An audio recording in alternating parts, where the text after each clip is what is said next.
all, welcome back to Mysteries with Divina. I am your host, the Godmother of Mysteries, and today we're going to be discussing an unsolved mystery that was solved this year, 2024. This man was just arrested like 2 months ago, so this is pretty recent. But before we get into the story, today's riddle is, what loses its head in the morning but gets it back at night? Stick around till the end of the show to find out the answer. Let's go back 31 years ago to March 22nd, 1993. 19-year-old Carmen Van Huss had spent the evening with her family visiting her sick grandmother at Community Hospital South.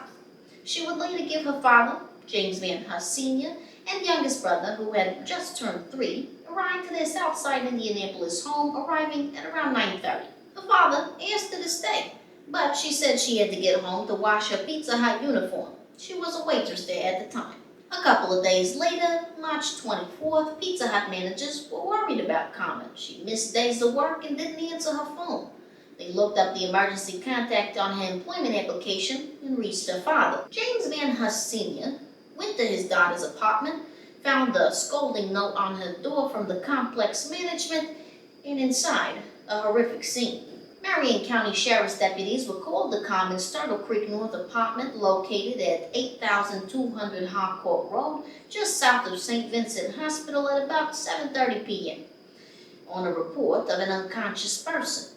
There, they found Carmen, lifeless, lying naked on her back on the floor next to her bed. Investigators didn't see any signs of forced entry into the apartment. There were, though, signs of a struggle, including a knocked-over table, clothing thrown on the floor, a large pool of blood near Carmen's head, and blood spattered around her body. She had over 60 stab wounds on her head, face, and body. She was missing her left earring, which appeared to have been torn from her ear. Now, we all know that 60 stabs indicates overkill. I mean, it's unnecessary. I mean, one to the neck and she's done. You know what I mean? So this shows us that there was a significant amount of anger involved in this attack. Investigators believed the assault took place in the living room, with the suspect going into the kitchen to possibly clean himself up. Investigators found a white paper bag with bloodstains in the kitchen trash can. Police interviewed many people who lived near Carmen. Neighbors told police that around 11:30 p.m. they heard Carmen and an unidentified man talking and laughing as they entered her apartment. And later on, in the early morning hours of March 23rd, neighbors heard a loud commotion from the apartment. One neighbor heard Carmen yell, get off me," and slamming and banging noises, and a man arguing for about a half an hour. Then, at about 1:30 a.m., hurried footsteps were heard leaving the apartment. No one called the police. But someone complained to complex manager, who left a handwritten note on Carmen's door chiding her for the noise and telling her to be more considerate of her neighbors. This was the scolding note her father found on her door when he discovered what had happened to her. Are you kidding me? Karen from 1993 said, excuse me, I know you're losing your life over there, but you mind keeping it down a little bit? You mind going to heaven a little softer? I'm trying to get some sleep over here, you know what I'm saying? No. I mean, the thought wasn't like, oh my gosh, it sounds like somebody's being attacked, like maybe she needs help. I mean, if I heard this kind of commotion, I would like to think that I would call the police. It sounds like something bad is happening over there. I mean, loud slamming, banging noises. You hear, get off me. I mean, get off me. It sounds like somebody needs help, don't you think? You think complex management felt dumb? You know what I mean? Like when the police go to talk and ask, if they saw anything, yeah, that note that you left for that girl, you told her she was being inconsiderate of her neighbors. Did you know that she was, losing her life at the time when you, put that on her door? Did you know that? I mean, oh my gosh, I would have died of embarrassment. I told this girl to be more considerate of her neighbors. Her neighbors should have been more considerate of her. Good grief. Marion County Sheriff Sergeant Dave Wilkes said at the time several people, including some ex-boyfriends, were questioned, but there were no suspects. DNA evidence was found on Carmen's body, and blood on a paper bag found in her apartment also belonged to the suspect. Police interviewed many people, followed many leads, but due to a lack of forensic techniques and technology available at the time, the case went cold. In 2000, detectives requested to add Carmen's DNA to state and national databases. In 2013, forensic scientists obtained a partial DNA profile of a man from evidence found in a bag at Carmen's apartment, but they were unable to find a match. In 2014, Bill Carter, a captain with the Indianapolis police, started looking into Carmen's case in his spare time. He raised money through GoFundMe for special DNA testing. He also created a Facebook group and website called Justice for Carmen Van Huss. What a swell guy, you know? I mean, I know it's their job to investigate these things, but, you know, you go to think to the fact that this was a cold case. I mean, this was an old case already at this time in 2014. And, you know, he took the time to look into it and to try to solve it. I mean, that's a good guy. In 2018, the department submitted the DNA sample found at the scene to a specialty company. In 2023, an investigator used online records to find out who was living close to Carmen at the time of the crime.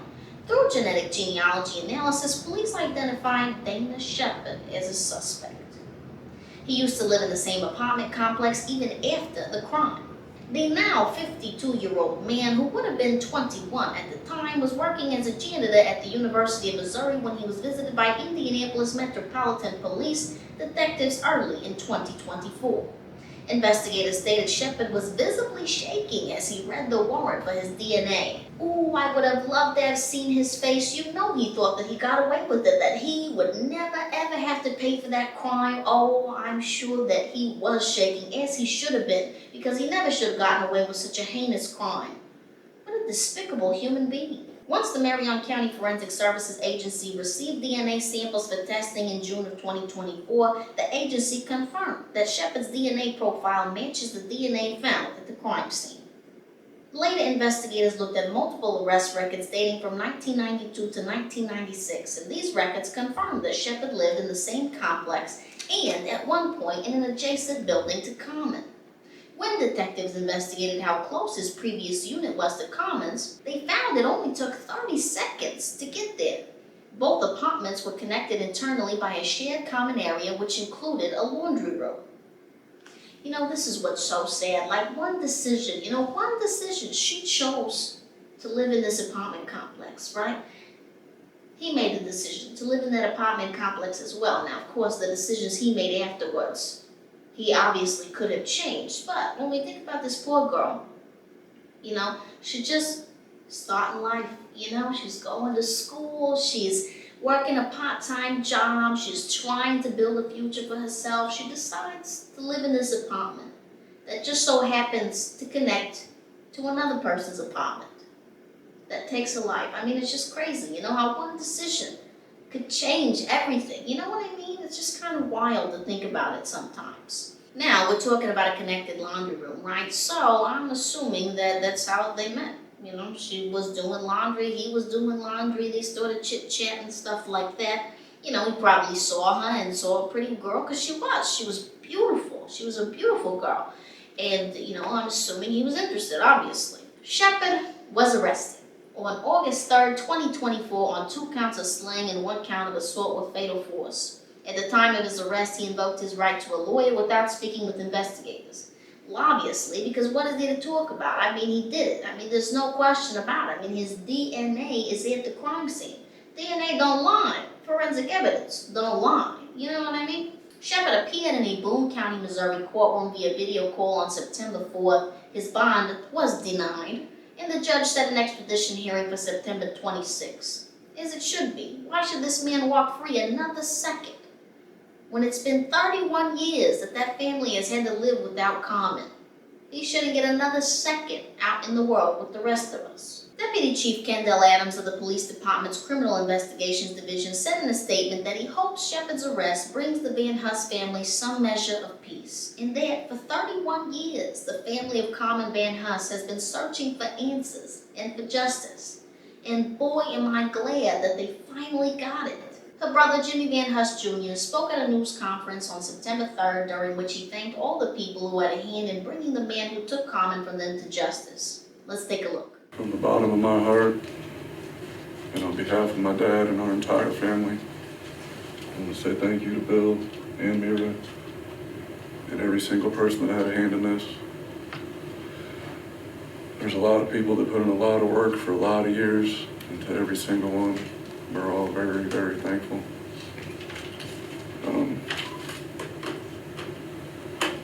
There's a lot of people that miss Carmen all these years. She had a lot of family, a lot of friends. She had cousins that loved her like sisters. She had an aunt and uncle that loved her like a daughter. She wasn't able to experience her college graduation or have a wedding or any of life's events that she missed out on. We were coming a lot closer just as she was taken from us. For my dad to have to find his daughter after what was brutally done to her makes this day bittersweet. I wish he was here to see it. She was taken from me when I was a freshman in high school. And I'm thankful that finally the man that did it is where he needs to be. Jimmy also went on to say, I do have hope that any similar case with DNA can get the same treatment with the genealogy and everything we have available today. I want all of them to get the same attention we got. Maybe we can have some more outcomes like this. It is unfortunate that her father, due to passing some time ago, did not get to see justice served, but I'm sure he's having a better time, reunited with his daughter. There are some questions that we most likely will never have the answers to, because of course he's not going to admit anything. I mean, even though the evidence is there, he's going to lie and lie and lie until probably his last day of life, you know what I mean? Because there's what he could consider a chance like this big that he could, try to appeal the decision and try to get it overturned, but it's not happening. I mean, forensic evidence is a nail in the coffin, you know what I'm saying? I mean, there's no going back from that. So he'll probably never tell us what happened, how it all went down, but we don't know, if they had planned to meet up that night, if it was a by-chance meeting. My assumption is this, he had made it into her apartment that night, and there was no forced entry. What does that tell us? That probably tells us that he was building rapport with her. They had seen each other probably in the laundry room several times. He might have even been going and doing his laundry at the same time as her on purpose. You know what I mean? Like, he probably struck up conversations with her. Probably she let her guard down. She began to, see him as a friend, someone that she maybe could trust, this and that. They were close in age. He was 21 and she was 19, so they could have, maybe, it was like, we should go out sometimes. You know how it is when you meet new people. You get to chit-chatting and stuff like that. So I'm sure it wasn't an overnight thing that led up to this. He probably, was working on her for a bit of time. He saw a beautiful girl and was interested, of course. Who wouldn't be? And so my assumption after that is that night he thought, well, now is the night that I'm going to make my move. She's in there, she's washing her uniform, they're chit-chatting, laughing and stuff. She probably thought he was nice, and nice enough to invite him inside her apartment. And then when she rejected his advances, he took her life. I mean, that's so insane to me. I mean, men get rejected all the time, people. I mean, not every woman is going to be interested in every man walking around, you know what I mean? I mean, not everybody is for everybody, you take it, you dust yourself off and you move on. You don't take somebody's life because they're not interested in you. Or, or maybe he wasn't even looking to be, boyfriend material or whatever. Maybe he was really just looking to, do,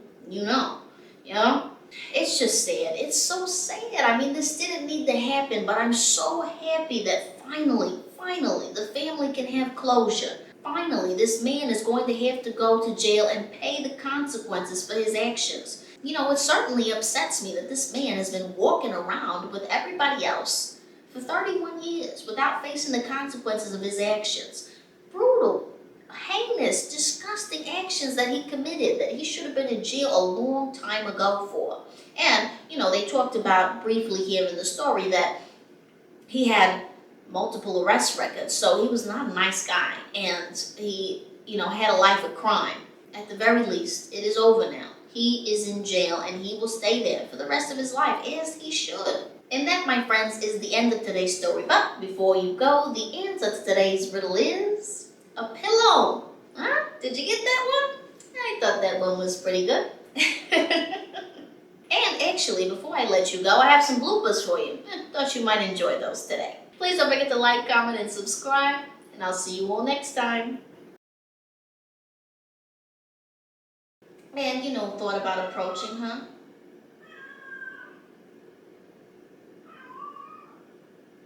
Risk? Oh my. In the middle of my show, woman?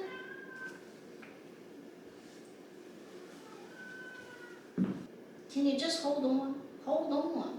I will, whatever you need, I'll give it to you. Just let me finish. Keep fighting. I mean, will that appeal work? Absolutely not. I mean, Frisk, please. What more do we need? Frisk, please. Frisk, community, Frisk. Do not stab my couch. We will have problems. This beautiful girl, and it enraged. So this man, hold on, hold your horses.